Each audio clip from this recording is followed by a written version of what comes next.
गोविंद योगेन्द्रमथाशिष्यं श्रीशङ्कराचार्यमहाश्रमं हस्तामलकं शिष्यं कन्द्रोटकं वार्तिककारमन्याम् अस्मद्गुरुं सन्ततमानतोऽस्मि श्रुतिस्मृतिपुराणानाम् मालयं करुणालयं नमामि भगवत्पादं शङ्करं लोकशङ्करं शङ्करं शङ्कराचार्यं केशवं बादरायणं सूत्रभाष्यकृतो वन्दे भगवन्तौ पुनः पुनः ईश्वरो गुरुरात्मेति मूर्तिभेदविभागिने व्योमवद्व्याप्तदेहाय दक्षिणामूर्तये नमः। नूतन जलधर रुचये गोपवधूलिकुलचौराय तस्मै कृष्णाय नमः। संसारमयस्य बीजाय श्री भगवान पांडुरंग परमात्मा श्री ज्ञानोबराय जगत गुरु तुकाराम महाराज संत श्री एकनाथ महाराज आदि गुरु श्री शंकराचार्य इत्यादी सर्व संतांच्या अलौकिक अहेतुकी अशा कृपेनं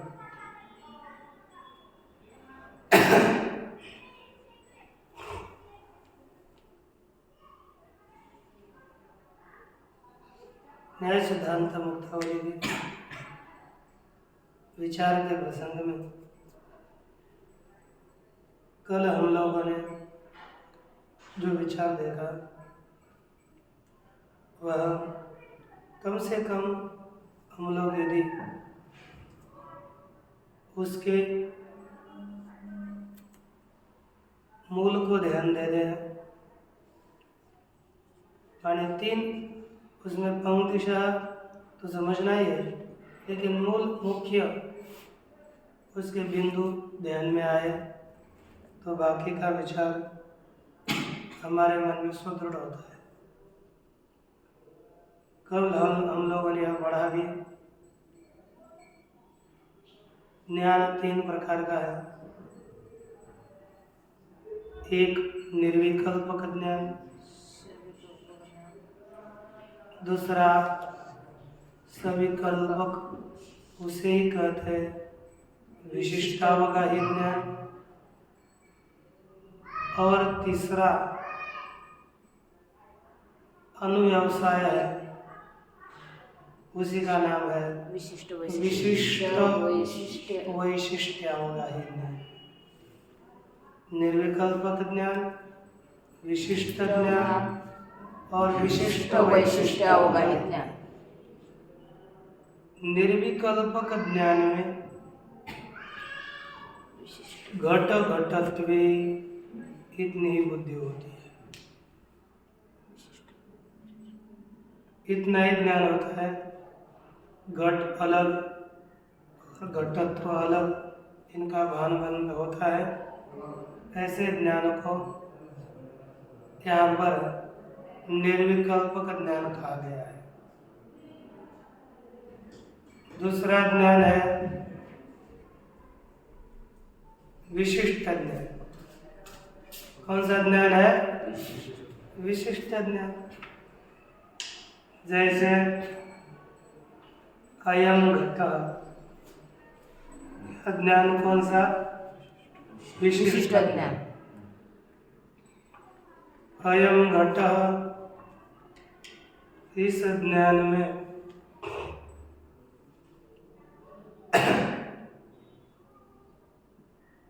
एक ये विशिष्ट ज्ञान है, इसको ही व्यवसाय ज्ञान कहते हैं। घट ज्ञान, घट बोला तो घटत्व विशिष्ट घट का ज्ञान। किसका ज्ञान? घटत्व विशिष्ट घट का ज्ञान। अयम घट माने घटत्व विशिष्ट घट, यह ज्ञान ही विशिष्ट ज्ञान है।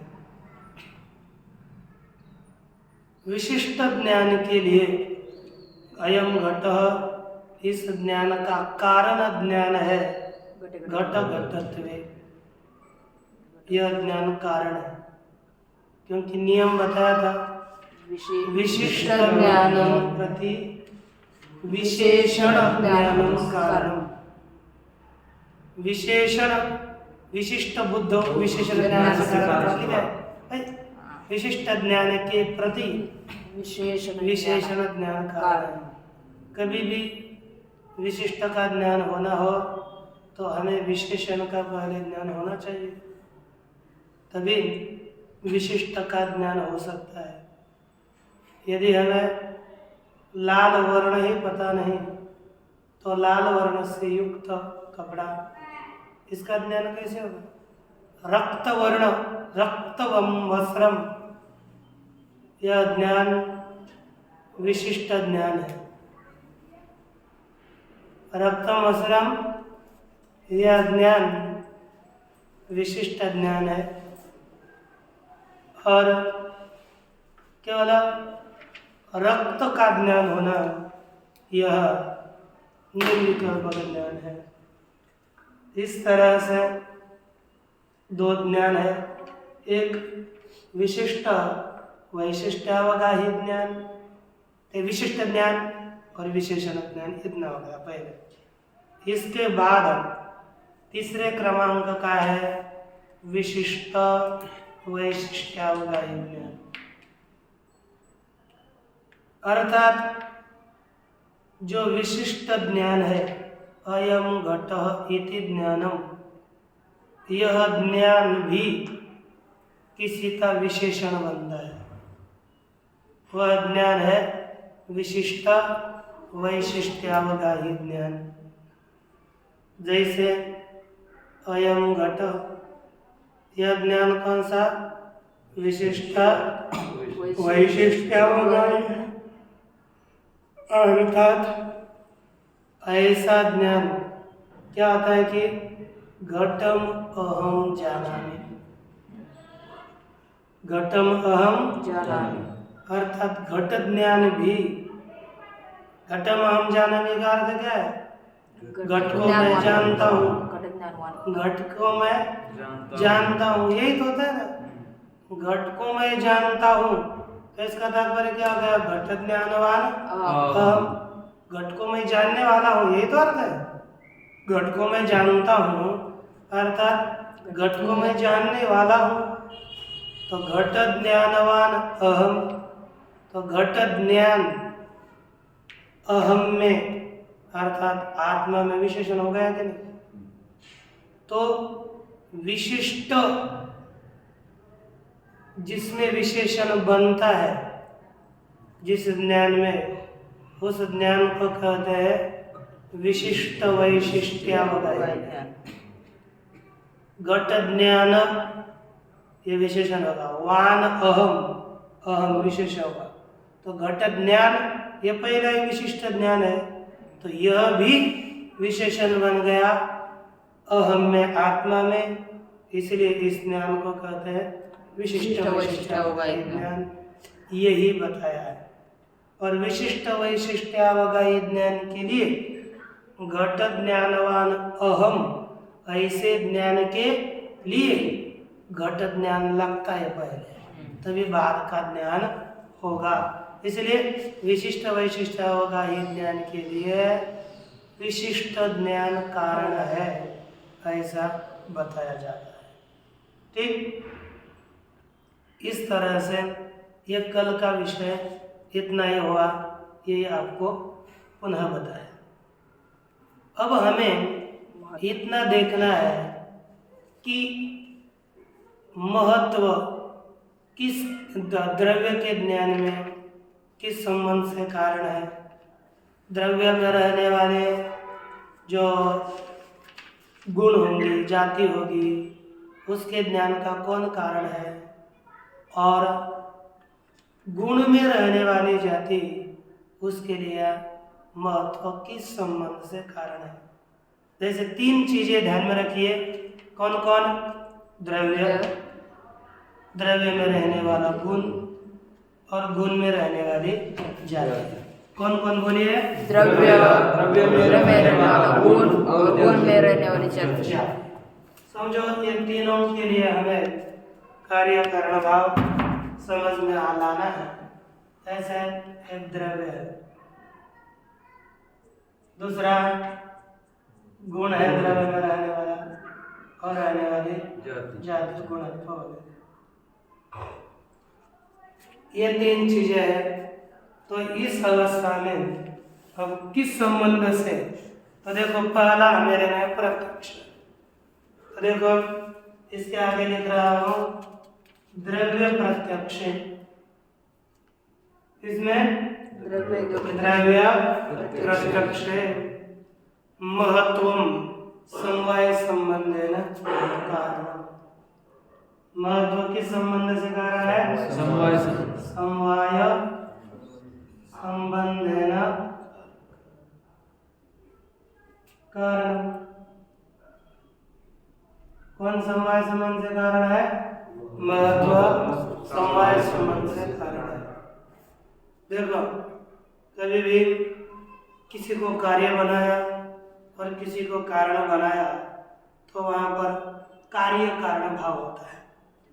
कार्य कारण भाव होना चाहिए और कार्य भी एक जगह और कारण भी उसी जगह किसी न किसी संबंध से रहना चाहिए। एक ही स्थान पर तभी कार्य कारण भाव होता है। कार्य कहीं और जगह रहे, कारण कहीं और जगह रहे तो उसे कार्य कारण भाव वहां पर नहीं होता। जैसे देखिए कि अवद्रव्य का हमें प्रत्यक्ष करना है और इसके लिए कारण बनाना है महत्व का। कार्य है द्रव्य प्रत्यक्ष, कारण है महत्व। ये ध्यान दीजिए। अब ये दोनों प्रत्यक्ष भी एक जगह पर आना चाहिए और महत्व भी उसी स्थान पर आना चाहिए। महत्व लाना है समवाय संबंध और प्रत्यक्ष किस संबंध से बताया नहीं। हम इसके लिए ये कहेंगे लौकिक विषयता। कौन सा संबंध है? लौकिक विषयता। कौन सा? लौकिक विषयता। लौकिक विषयता। इसके लिए लौकिक विषयता संबंध है।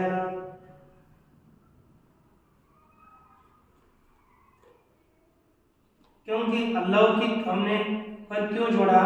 क्योंकि दो प्रकार के, अलौकिक ज्ञान और दूसरा लौकिक ज्ञान। अलौकिक संबंध से जो ज्ञान होगा उसको लौकिक कहेंगे और अलौकिक संबंध से ज्ञान होने वाले को अलौकिक कहेंगे। क्या आगे आने वाले हैं। अभी जो हमें जो प्रत्यक्ष होता है वो लौकिक प्रत्यक्ष है। तो देखो समझो द्रव्य का प्रत्यक्ष हो रहा है घट का। द्रव्य ऐसे घट का हमें प्रत्यक्ष ज्ञान हो रहा है तो इसमें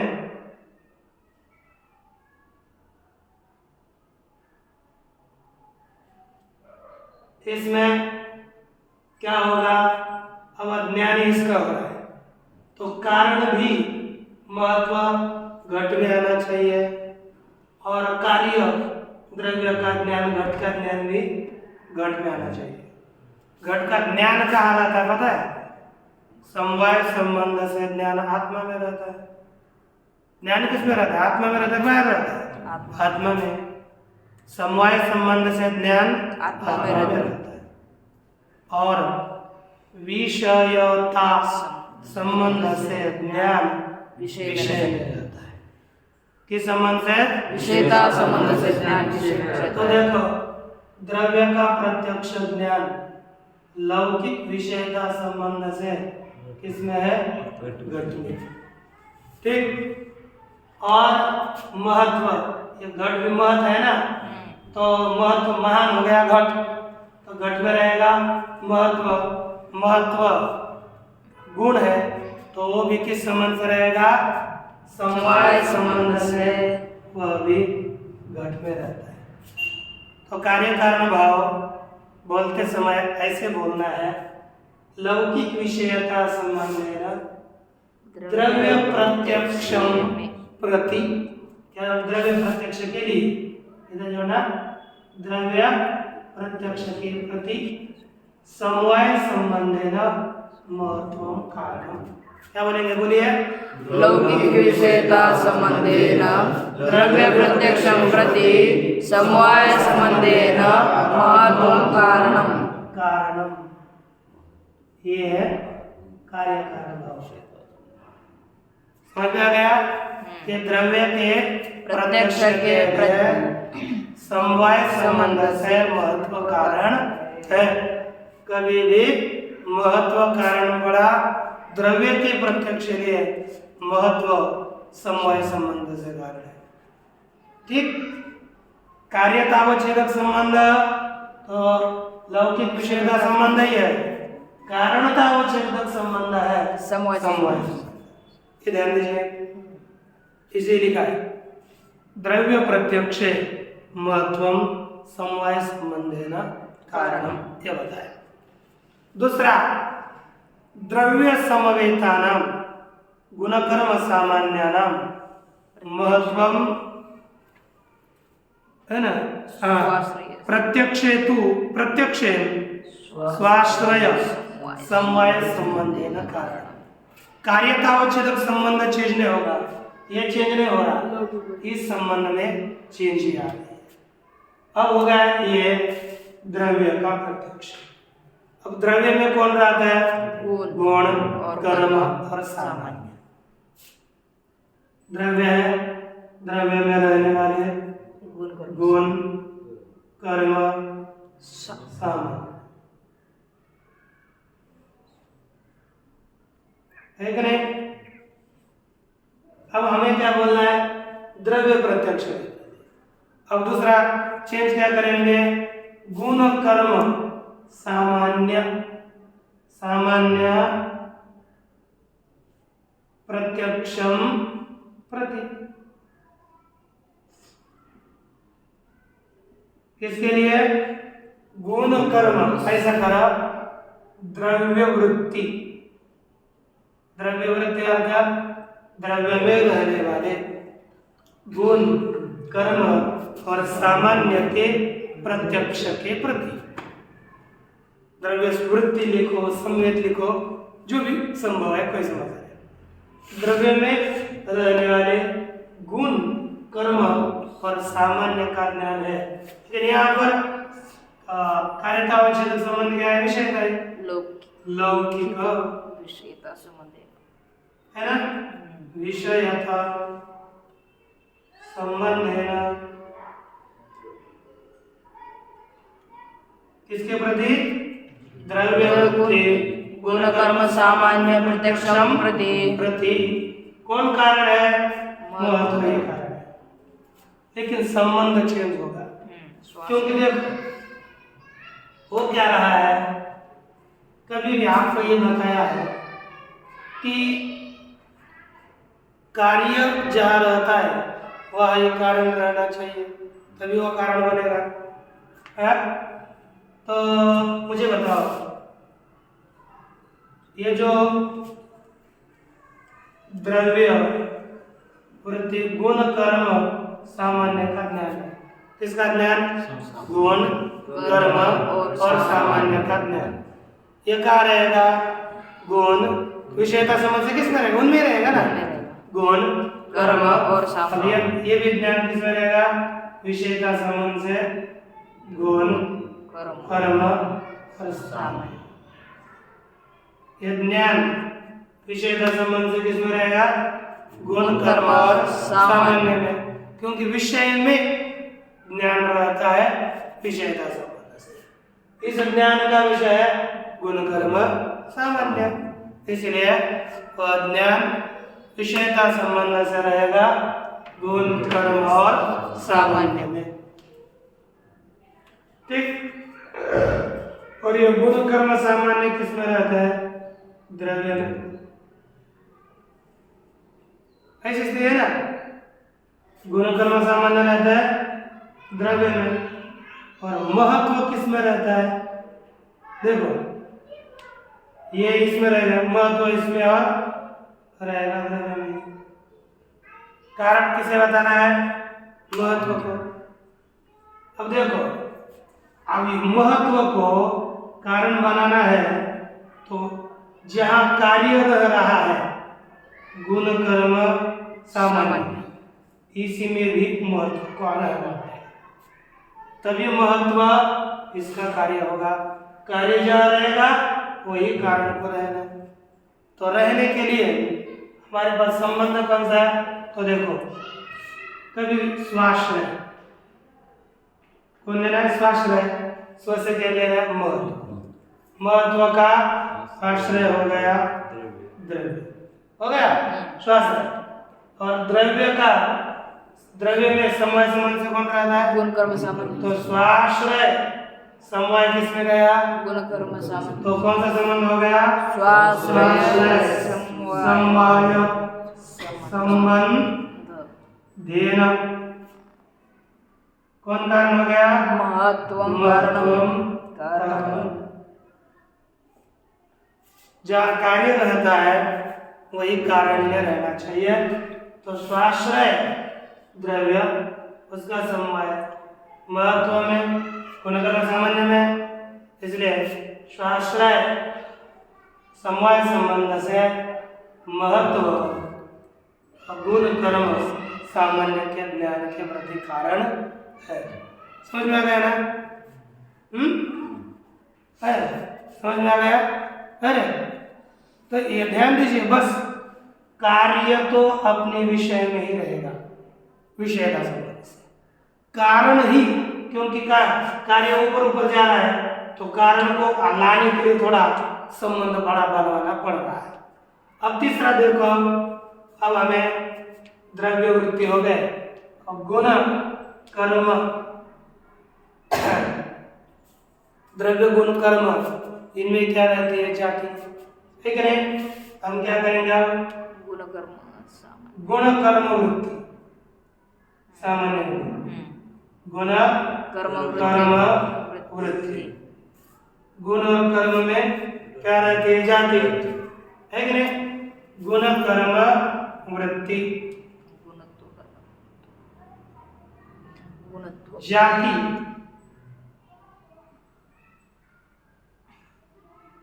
प्रत्यक्षम, गुण कर्म में रहने वाली जाति। हमें क्या करना? पहला द्रव्य का ज्ञान, फिर द्रव्य में रहने वाले गुण कर्म सामान्य का ज्ञान, फिर गुण और कर्म में रहने वाले जाति का।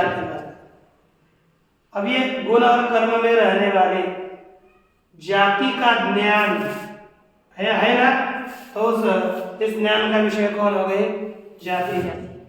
इस ज्ञान का विषय कौन हो गई? जाति। कौन सी? गुणत्व कर्मत्व जाति। यही क्या है? विषय। तो विषयता संबंध से, इस संबंध से विषयता संबंधेन, विषयता संबंधेन, लौकिक विषयता संबंधेन, लौकिक विषयता संबंध से गुण कर्म में रहने वाली जाति के प्रत्यक्ष के, और ये विषयता संबंध से, क्योंकि जहाँ ज्ञान रहता है वहाँ उसका कारण महत्व रहना चाहिए। तो देखो जाति किस में रहती है? गुण में। इधर आ गया, गुण किस में रहता है? द्रव्य में। ये बोला नीचे। और महत्व किस में रहता है? महत्व कारण बताना, ठीक है ना? तो इसके लिए संबंध पहले पकड़ना पड़ा। स्वाश्रय, स्वम महत्वम, उसका आश्रय द्रव्य, उसमें समवाय संबंध से कौन रहता है? गुण। तो द्रव्य में जो समवाय संबंध से रहता है उसे क्या कहते हैं? समवेत। तो स्वाश्रय समवाय समवेत कौन हो गया? गुण। उसमें समवाय संबंध से कौन रहता है? गुणत्व तो सब रह गया जाति। तो स्वाश्रय समवेत समवाय समवाय किसमें गया? जाति जाति में। तो इसी संबंध संबंधेन महत्त्वं कारणम् महत्वम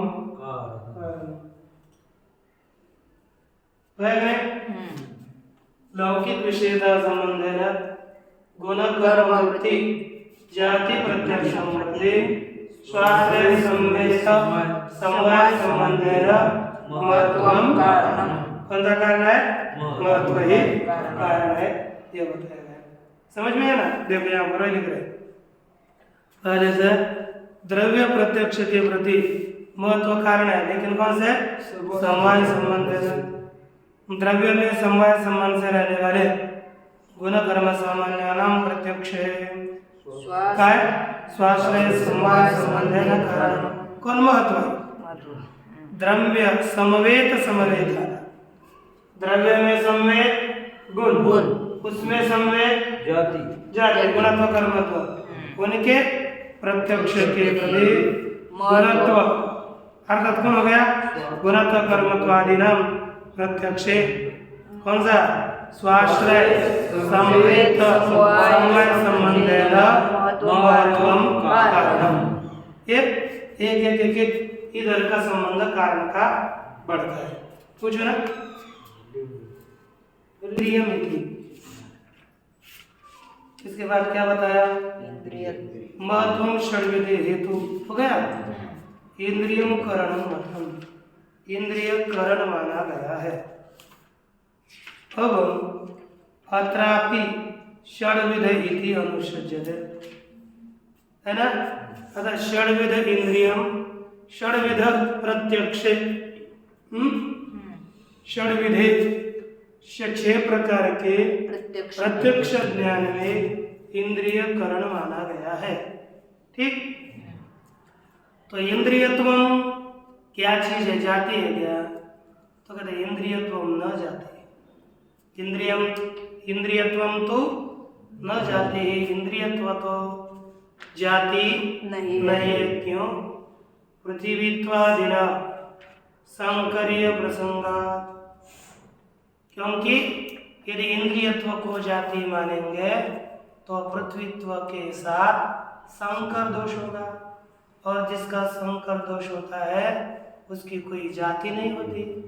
जैसे व्यवहार में भी यदि पुरुष भिन्न जाति का और स्त्री भिन्न जाति की हो गई तो उससे निर्माण होने वाली संतति संकर, वो पुरुष के जाति का माना जाए कि स्त्री के जाति का माना जाए?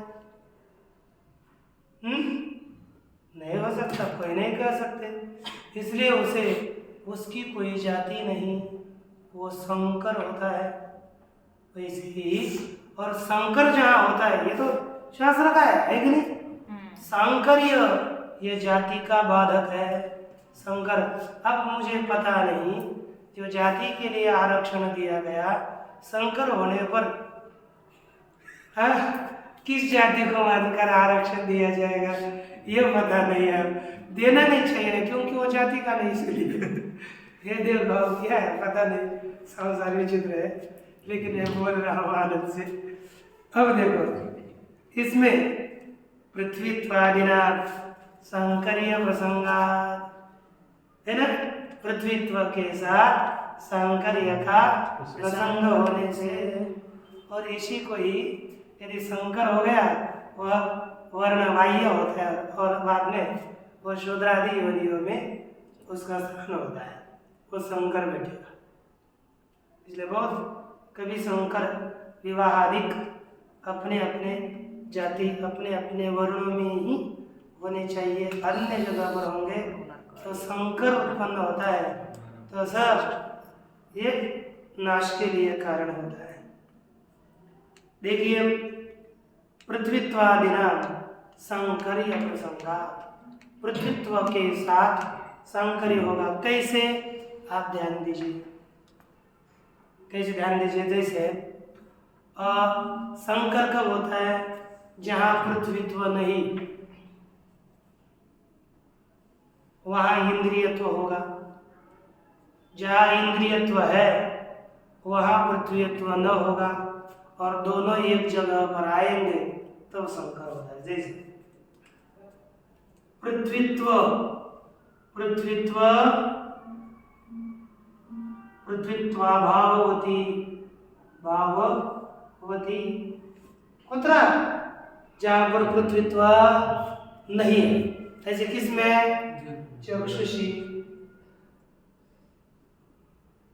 इंद्रियत्वम है कि नहीं?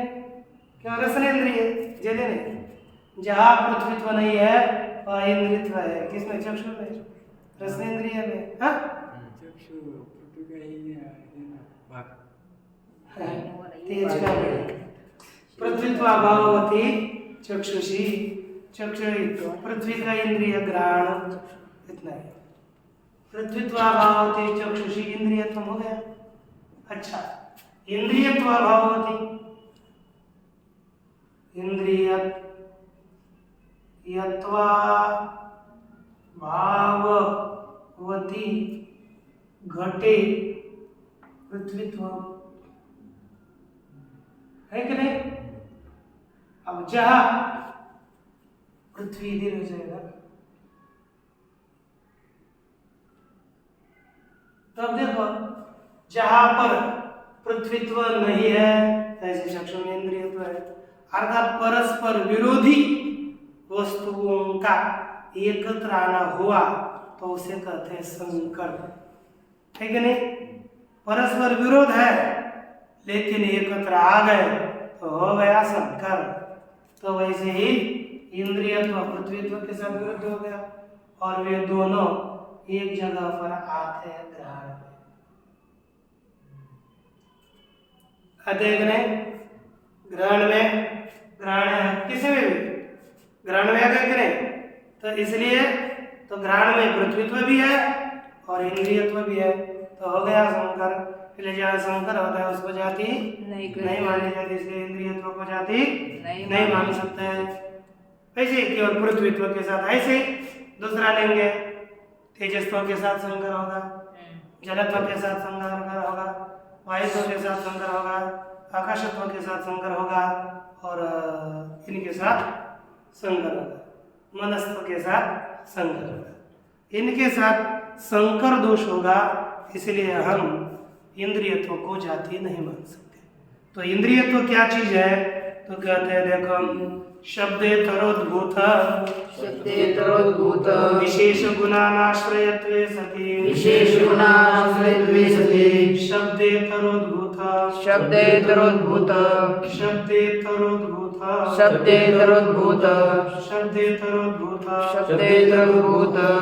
विशेष गुणानाश्रयत्वे सति शब्देतरोद्भूत विशेष गुणानाश्रयत्वे सति ज्ञान कारण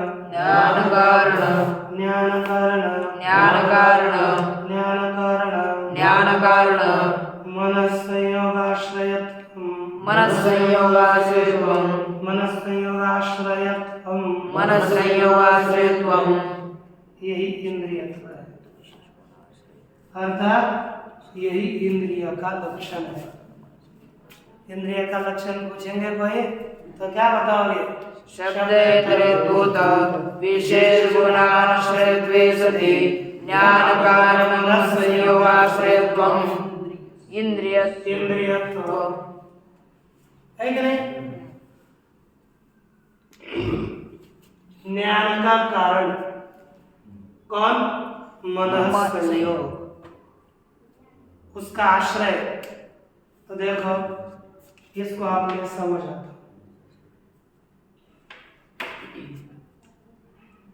ये जो आत्मा, ये समझो मन, आत्म मन संयोग ये ज्ञान का कारण है। कौन? आत्म मन संयोग ज्ञान का कारण है। आत्म मन संयोग ज्ञान का कारण है। ठीक।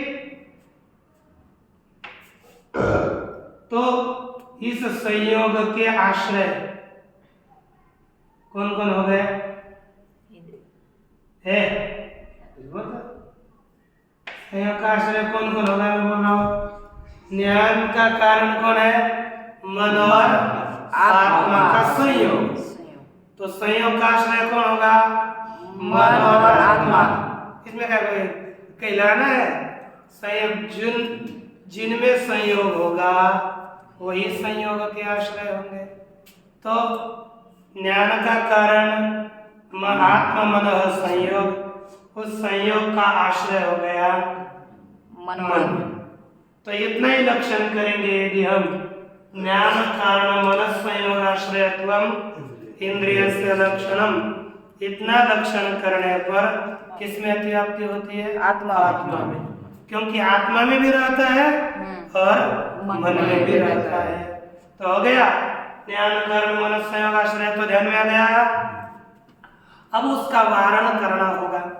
तो वारण करने के लिए लिखा आत्मादि वारणाय सत्यंतम। अब आत्मा में अतिव्याप्ति का वारण करने के लिए क्या करना पड़ा? शब्देतरोद्भूत विशेष गुणाश्रयत्वम। क्या लिखा? शब्देतरोद्भूत, ऐसा करो, विशेष गुणाश्रयत्वम। क्या करा? विशेष गुणाश्रयत्वम। विशेष गुण गुणानाश्रयत्वम ना, विशेष गुणानाश्रयत्वम। विशेष गुण का आश्रय न होना। कैसे गुण का आश्रय न होना? विशेष गुण का आश्रय नहीं होना। लेकिन कैसा? शब्द से इतर। कौन सा? शब्द से इतर। बोलो, शब्द से इतर विशेष गुण का आश्रय न होना। मुझे बताओ, आत्मा है, आत्मा किसका आश्रय है? विशेष गुण का आश्रय है। आत्मा क्या है? विशेष गुण का आश्रय। आत्मा में विशेष गुणाश्रयत्व है। क्या है? आत्मा में विशेष गुणाश्रयत्व है। तो हमने कहा जो विशेष गुण का आश्रय नहीं है, अनाश्रय गुणाश्रय तो आत्मा में है, लेकिन हमें कौन सा चाहिए?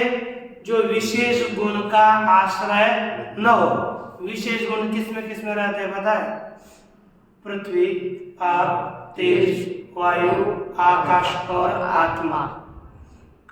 9 द्रव्यों में से केवल 6 द्रव्यों में विशेष गुण रहते हैं। ज्ञान का कारण जो मन संयोग, उसका आश्रय होना चाहिए और विशेष गुण का आश्रय नहीं होना चाहिए। देखो, ज्ञान का कारण मन संयोग किन में रहता है? आत्मा और मन में। ठीक। और विशेष गुण का आश्रय आत्मा है कि मन है? आत्मा है। जो विशेष गुण का आश्रय न हो, विशेष गुणा नाश्रय हो, तो विशेष गुण का आश्रय न होकर ज्ञान कारण आत्मा मन संयोग का आश्रय कौन हो गया? केवल मन हो गया कि नहीं? मन हो गया, जो विशेष गुण का आश्रय नहीं है। और किसका? ज्ञान कारण मन के संयोग का आश्रय है। मन के संयोग का आश्रय कौन कौन है पता? केवल आत्मा और मन नहीं।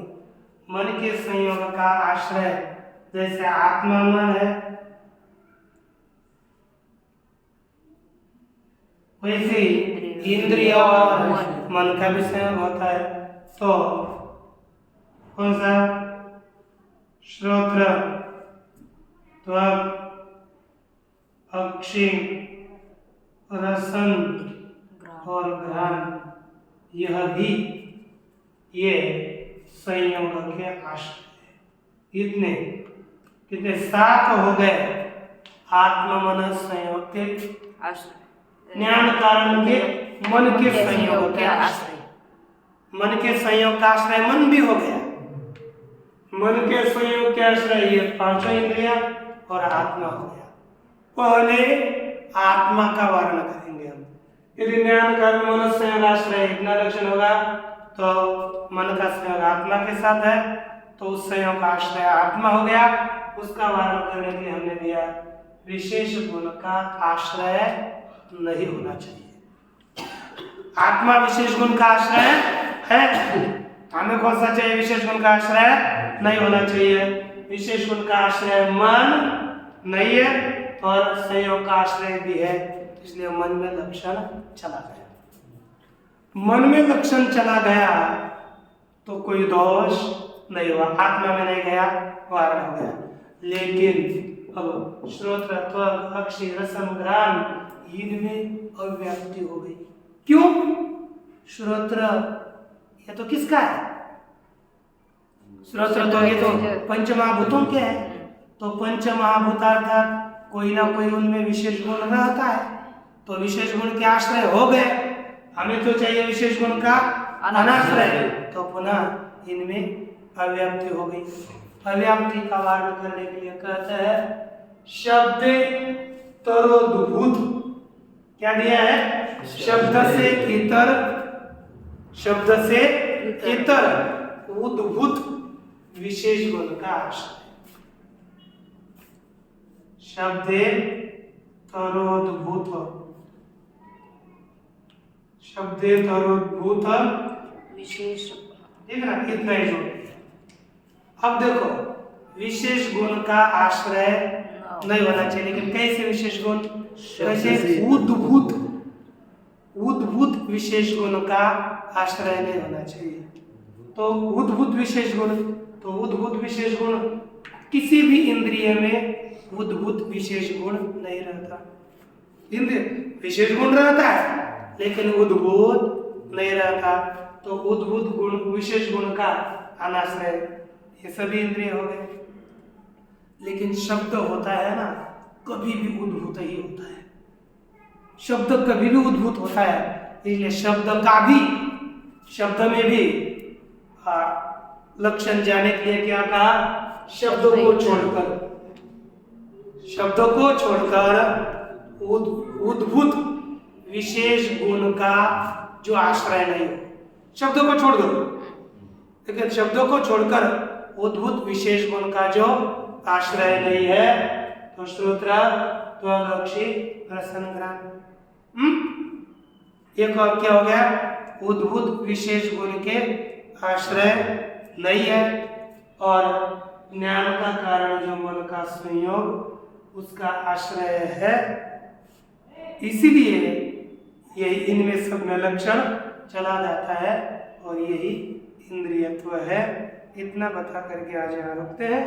इसके कोई और विशेष बताना तो कल फिर देखेंगे। ओम पूर्णमदः पूर्णमिदं पूर्णात् पूर्णमुदच्यते पूर्णस्य पूर्णमादाय पूर्णमेवावशिष्यते।